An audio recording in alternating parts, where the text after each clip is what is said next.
ऐसा क्या किया है कि तूफान मचाया है? 3 साल मेहनत करी है, एक ईमानदार प्रयास किया है और कोशिश करी है कि देश के सबसे गरीब और पिछड़े राज्य में जहां एक तरह से होपलेसनेस रही है कि यहाँ कुछ नहीं हो सकता है, वहां उम्मीद की एक किरण जलाई है। लोगों को पहली बार पिछले 25-30 सालों में ये दिखा है कि शायद मैं ये नहीं कह रहा हूं कि एकदम मेरे पे उनका पूरा विश्वास हो गया है, लेकिन लोगों ने जो बात सुनी, जो प्रयास को देखा, तो उनको लगा शायद हमारे बच्चों के भी जीवन में बदलाव आ सकता है। शायद वो दिन भी आ सकता है जब बिहार से लोग बाहर मजदूरी करने नहीं जाएंगे। शायद वो दिन भी आ सकता है जब बिहार में एक ऐसी व्यवस्था बन जाए जहां लोग नीचे लूटेंगे नहीं, चोरी नहीं करेंगे, बिहार की भलाई के लिए ईमानदारी से कुछ काम करेंगे।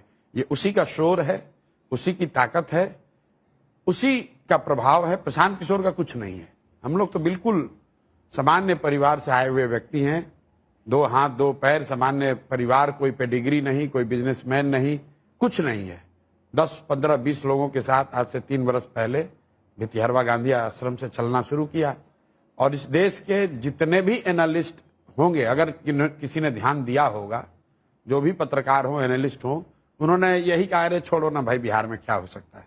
मुझे लगता है कि नेशनल मीडिया में आप सबसे पहली पत्रकार होंगी जो मेरी पदयात्रा में आई थी, वरना तो लोगों ने कहा यार इससे क्या होता है। जब व्यक्ति के जीवन में इतना अंधकार हो तो आप उसको, जब ये प्रकाश का एक पुंज दिखता है ना, तो आपको अंदाजा नहीं है कि वो कितनी तेजी से या कितनी ताकत से उसको अपने जीवन में लाना चाहता है। और वही लोगों ने देखने में, समझने में भूल करी है। नेपाल में अभी जो क्रांति हुई वो किसी ट्रेंड लाइन में थोड़ी ना दिखा है। बांग्लादेश और श्रीलंका में जो हुआ वो पहले किसी एनालिस्ट ने थोड़ी फोरकास्ट किया था। लोग 30-35 साल से एक ही धारा में चले जा रहे हैं, एक तरह से अपने जीवन को मान लिया है कि अब नहीं सुधर सकता है। बीच में एक उनको प्रकाश पुंज दिखा, एक रास्ता दिखा, तो अब वो लोग अपने बच्चों के लिए खड़े हो रहे हैं और वही प्रभाव दिख रहा है।